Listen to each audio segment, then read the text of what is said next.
Damos gracias a Dios por esta oportunidad, por este privilegio. A modo de introducción, vamos a compartir algo en Juan capítulo 11, versículo 39. Este tiempo tenemos para compartir algo referente a lo que es la oración, ¿no es cierto?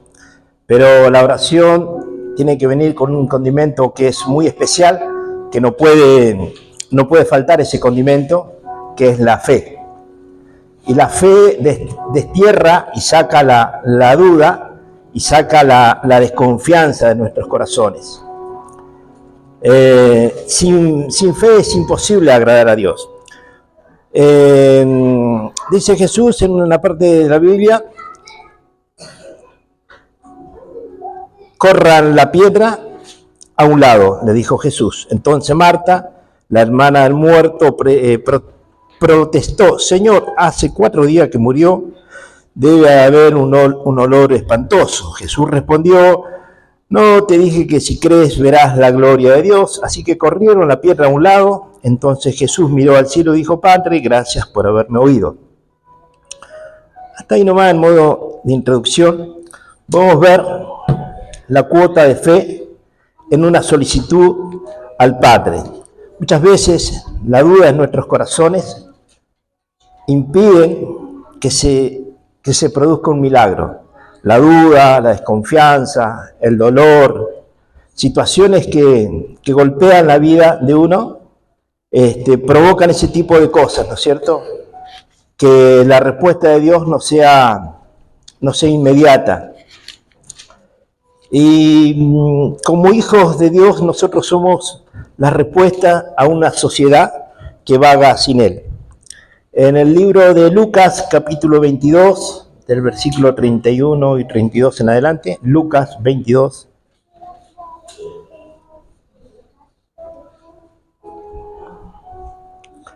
Lucas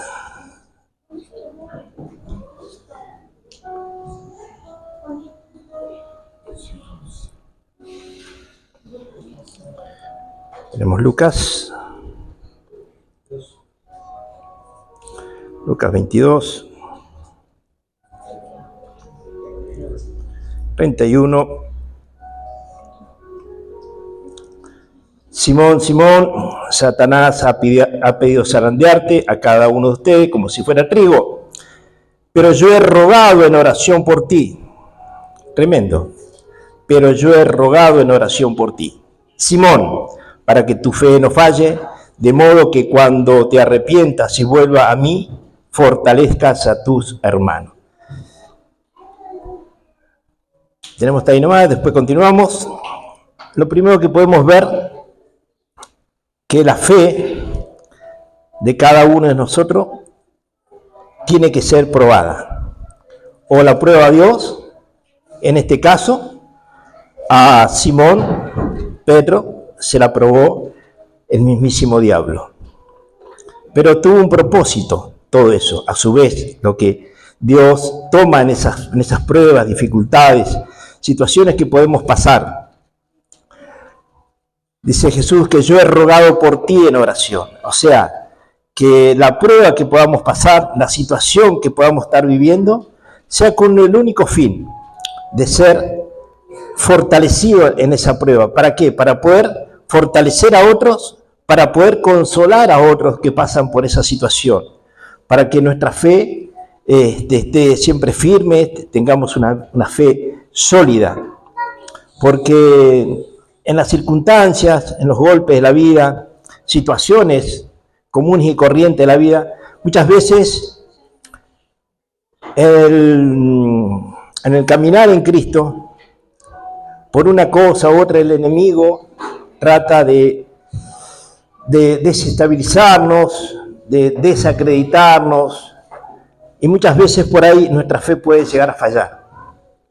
La idea es que seamos hombres y mujeres de oración, para que nuestra fe no falle, para que podamos estar siempre firmes y cimentados sobre la roca. Más adelante, en el mismo versículo, capítulo 29, Dice, luego, acompañado por su discípulo, Jesús salió del cuarto piso de arriba como de costumbre y fue al monte de los Olivos. Allí les dijo, oren para que no cedan a la tentación. Se alejó a una distancia como de un tiro de piedra y se arrodilló y oró. Padre, si quieres te pido que quites esta copa de sufrimiento de mí. Sin embargo, quiero que se haga tu voluntad, no la mía. Entonces apareció un ángel del cielo y lo fortaleció. En el versículo 46, seguimos. ¿Por qué duermen?, les preguntó. Levántense, oren para que no cedan a la tentación. Podemos ver, ¿no es cierto?, que Jesús alentaba a sus discípulos a orar, justamente para no ceder a la tentación. Hay momentos que si dejamos de orar, lo más probablemente sí, que cedamos a esta tentación. Pero cuando Jesús hablaba de esto sobre sus discípulos, en el 31 le decía a Simón, que lo había pedido especialmente, que había orado por él para que su fe no falle, ¿no es cierto? ¿Y cuál fue la tentación que tuvo Simón? En el momento de la circunstancia, en el momento del arresto de Jesús, Simón, la tentación de él fue simplemente proceder como él estaba acostumbrado a resolver los problemas.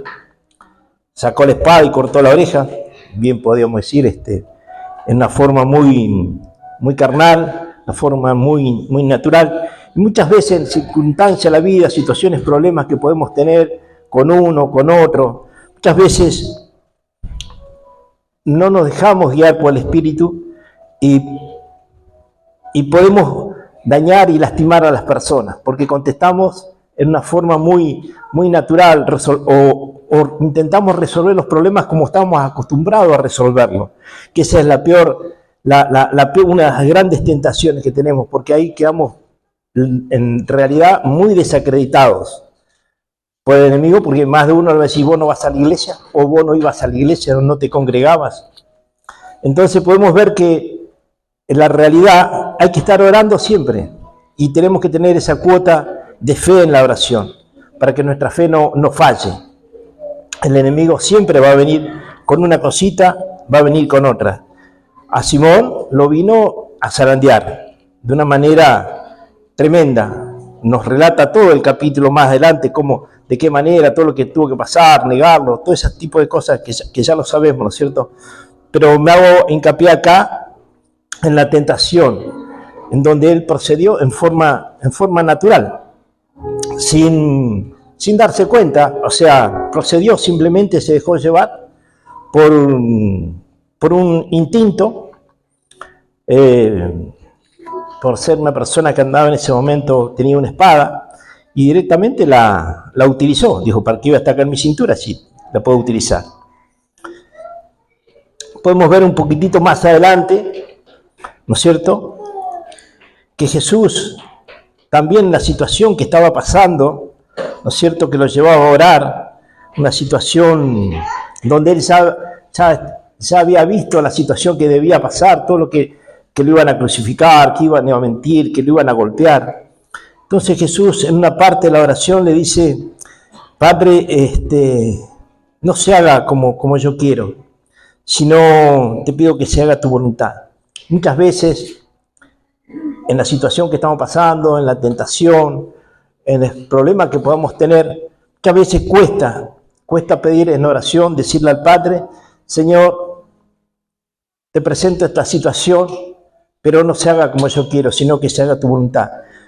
Y lamentablemente muchas veces vamos a la presencia de Dios y exponemos la situación, exponemos el problema y exponemos por ahí la queja.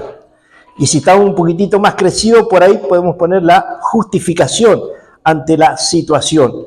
Pero casi nunca le pedimos al Padre que no se haga como yo quiero, que no sea la circunstancia que se resuelva a mi manera, sino que la circunstancia y la situación se resuelva como Dios quiere, conforme a sus planes, conforme a sus propósitos. Porque muchas veces por ahí cuando somos lastimados, injuriados, por cualquier persona en el trabajo, a donde sea, muchas veces queremos buscar algo como decir, vos lo viste todo, Señor, como que queremos ver una justicia divina, pero la voluntad de Dios es que todos sean salvos, no es que ninguno sea condenado. Entonces nuestra oración tiene que cambiar automáticamente. Señor, bendigo a esta persona por lo que me hizo, por aquello. Vos lo viste, me duele, te lo entrego. Pero que esta persona se pueda volver también a los caminos, a Cristo, porque justamente procede de la manera que procede porque no tiene a Cristo. Y si no, mirémonos nosotros cuando no teníamos a Cristo. Si yo me tengo que mirar, ¿quién era cuando yo no tenía a Cristo? La verdad que más de uno seguramente habrá orado por mí. Si no, ya no estaría yo acá. Y le damos gracias a Dios, porque alguien oró también, aparte de la familia. Hay que levantarse y orar. Muchas veces por ahí podemos ser incomodados por el Espíritu en determinado horario para interceder, para orar. Y a veces cuesta, pero hay que darle lugar al Espíritu para que nos fortalezca, para que estemos siempre atentos a esa circunstancia, situación que tengamos que pasar, que la pasemos siempre con un espíritu de oración ante Cristo. Duela, no duela, circunstancias que tengamos que llevar. En Marcos capítulo 6, Marcos capítulo 6,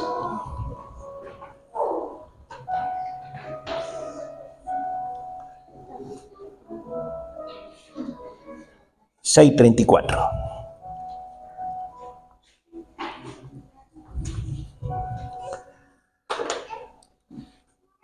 Cuando Jesús salió de la barca, vio una gran multitud y tuvo compasión de ellos porque eran como ovejas sin pastor. Entonces comenzó a enseñarles muchas cosas. Al atardecer, los discípulos se le acercaron y dijeron: este es un lugar alejado y ya se está haciendo tarde. Despida a las multitudes para que puedan ir a las granjas y aldeas cercanas a comprar algo de comer. Jesús les dijo: denle de comer ustedes. ¿Con qué?, preguntaron. Tendríamos que trabajar durante meses para ganar suficiente a fin de comprar comida para toda esta gente. ¿Cuántos panes tienen?, preguntó. Vayan y averigüen. Y ellos regresaron e informaron: tenemos 5 panes y 2 pescados. Entonces Jesús les dijo a sus discípulos que se sentaran a la gente en grupos sobre la hierba verde.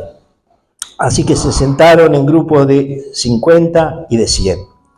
Jesús tomó los 5 panes, los pescados, miró hacia el cielo y los bendijo. Luego a medida que partía los panes en trozos, se los daba a sus discípulos para que los distribuyeran entre la gente. También dividió los pescados para que cada persona tuviera su porción. Todos comieron cuanto quisieron.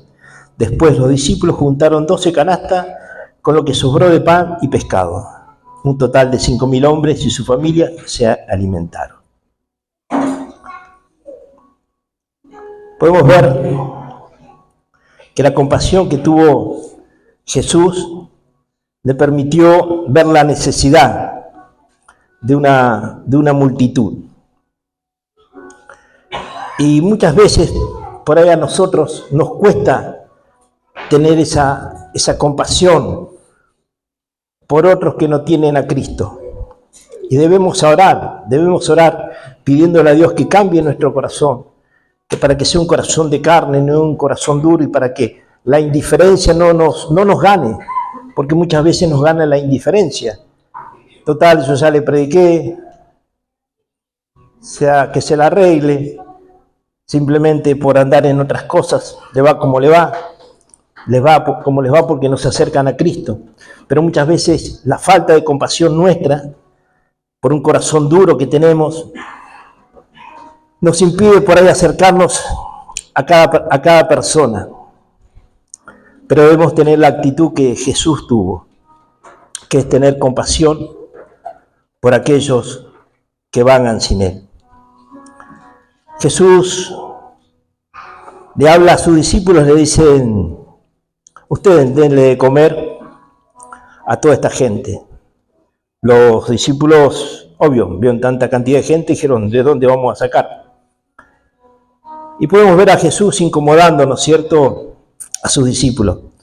No solamente incomodándolos, sino también Jesús desafiando a sus discípulos a un acto en fe. podemos ver que todos fueron motivados. Y en este milagro que Jesús realiza, hay un par de cosas que yo veo que tuvieron primeramente los discípulos. Primero obedecieron e hicieron sentar a la gente, o sea, hubo un orden divino. A su vez, Jesús toma los panes, los multiplica, los peces, y cada discípulo empieza a alimentar a cada grupo que tenían, de 50 y de 100 personas. Lo empiezan a alimentar, se empiezan a saciar, hasta quedar satisfechos. Después las Escrituras nos dicen que sobraron 12 cestas de pescado y de pan, 12 cestas de alimento. Y una de las preguntas que yo me hacía, ¿por qué había sobrado todo eso? Y después otra pregunta, ¿para qué? Porque con esas canastas se quedaron los discípulos. Los discípulos se quedaron con esas canastas de alimento. Y Jesús ya le había enseñado a sus discípulos qué hacer para la multiplicación del alimento. Ahora la tarea era de los discípulos. ¿Cuál era la tarea? Poder seguir orando, ¿no es cierto?, para que el alimento se multiplique y para que los discípulos puedan alimentar a otros. Día a día, poder alimentar a otros, poder alimentarlo con la palabra de Dios. Y ese es el desafío que le dejó Jesús a sus discípulos, a sus hijos, a su pueblo, porque sabemos que hoy la respuesta para una sociedad perdida es Cristo. Y esa sociedad necesita ser alimentada, esa sociedad necesita ser saciada, y de la única forma que van a poder ser saciados y alimentados es que nosotros, cada uno de nosotros, cumpla con el rol que ya Jesús nos dejó asignado. Jesús nos dejó asignado ya una canasta con alimento. Y depende de nosotros a quién queramos alimentar, si a 1, a 2, a 20, a 50, a 100. Depende de nosotros. Depende qué tanto le podamos creer a Dios. Cuando yo me empecé a congregar acá, sinceramente, no me hubiese imaginado poder estar ministrando algo de parte de Dios. Nunca me hubiese imaginado que yo también, al ser saciado, podía hacer saciar a otros. Porque muchas veces los problemas que tenemos nosotros nos impiden poder ver el problema que está pasando un compañero de trabajo, un familiar, y no les hablamos de Cristo. No lo hablamos, no les saciamos. El problema ya está. Debemos continuar hacia adelante para que se abra todo lo que Dios ya tiene planeado para nuestras vidas. Pero debemos alimentar a otros. Esa es la misión, la función que nos dejó ya Jesús. Jesús ya demostró cómo había que hacer los milagros. Ahora simplemente hay que buscar en la palabra, una palabra para cada día, una palabra para cada compañero. Tenemos la tecnología que es muy buena, bien utilizada, que se puede compartir de continuamente textos bíblicos. Podemos ver que estos discípulos fueron obedientes a lo que Jesús les marcó, porque después lo relata toda la Biblia, entre todo lo que hicieron. Simplemente le creyeron a Dios. Ahora vamos a pasar, vamos a hacer un punto más, Marcos 5, del 26 en adelante. Marcos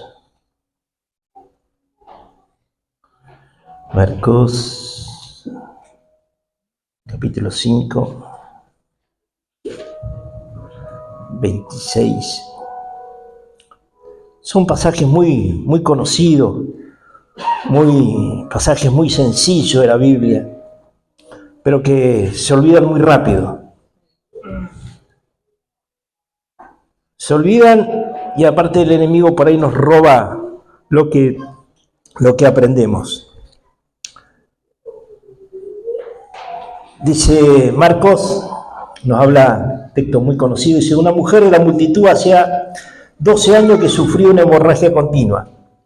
Había sufrido mucho con varios médicos y a lo largo de los años había gastado todo lo que tenía para poder pagarles, pero nunca mejoró. De hecho, se puso peor.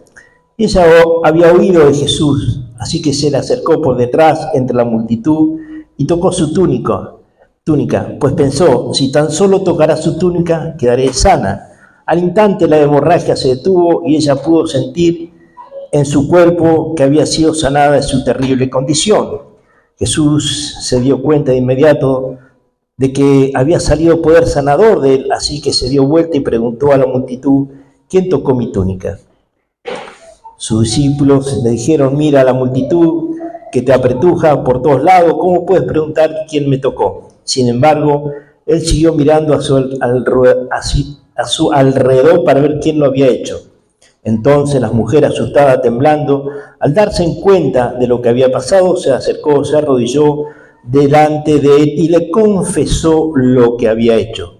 Y él le dijo, hija, tu fe te ha sanado, vete en paz, se acabó tu sufrimiento. Tremendo, 12 años, una mujer sufrió muchísimo, hasta un determinado tiempo, hasta que llegó Cristo a su vida. 12 años sufriendo.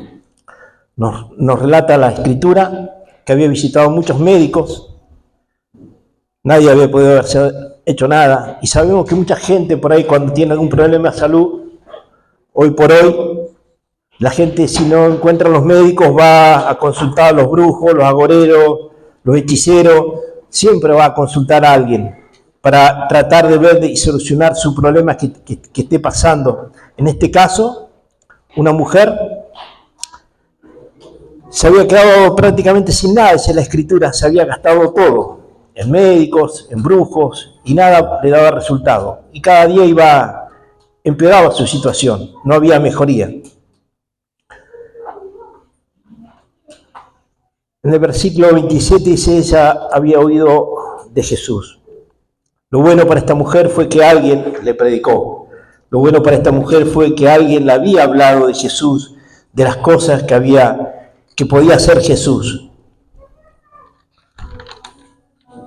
Esta mujer tuvo que pasar lo que tuvo que pasar, apartada de Cristo, ¿no es cierto? Pero hasta que Cristo llegó a su vida, se acerca en una actitud de fe y al acercarse se emite un poder divino, un poder celestial, un poder sanador. Esta mujer queda sanada, en otras versiones dice de su azote. Y es triste cuando las personas están sin Cristo, pasan con una situación, pasan en otra, enfermedades, cosas pueden ser inclusive económicas, pero en este caso fue una hemorragia que era continuamente, dice, que no cesaba, que no paraba, hasta cuando Jesús llegó a su vida y le puso un punto final a esa dolencia, a esa enfermedad. Cuando uno se acerca a Jesús con un acto de fe, porque nuestras oraciones tienen que ir cargadas de fe, la oración no puede llevar dudas, tenemos que creerle a Jesús para que eso se active en nuestras vidas. Acá podemos ver el poder sanador que salió de Jesús, activándose un milagro de sanidad. Pero no tan solamente se activó un milagro de sanidad en la mujer, yo creo que también se le activa un milagro económico. ¿Por qué? Primero Jesús la sana. Recordemos que esta mujer se había gastado todo, ya no tenía plata, entonces esta mujer, haber sido sanada, podía empezar a trabajar y a juntar y a ahorrar nuevamente dinero y a comprar lo que ella podía estar necesitando. Podemos ver de parte de Dios que cuando una iglesia, cuando se acerca a Cristo, podemos ver el poder que se puede despegar, pero simplemente debemos creerle. Debemos creerle como su pueblo, debemos creerle como sus hijos, para que se active lo que Dios ya tiene preparado, lo que Dios tiene planeado para ese tiempo, porque en esta mujer Jesús dictaminó un tiempo de sufrimiento, dijo, hasta acá nomás, hasta cuando yo irrumpo. Cuando Jesús irrumpió, trajo una activación en los dones de sanidad, como también así un milagro económico para la mujer. Para ir terminando, hay que tener una vida de oración que nos introduzca cada día más a lo eterno. Las luchas y las pruebas van a estar, pero debemos recordar que somos más que vencedores.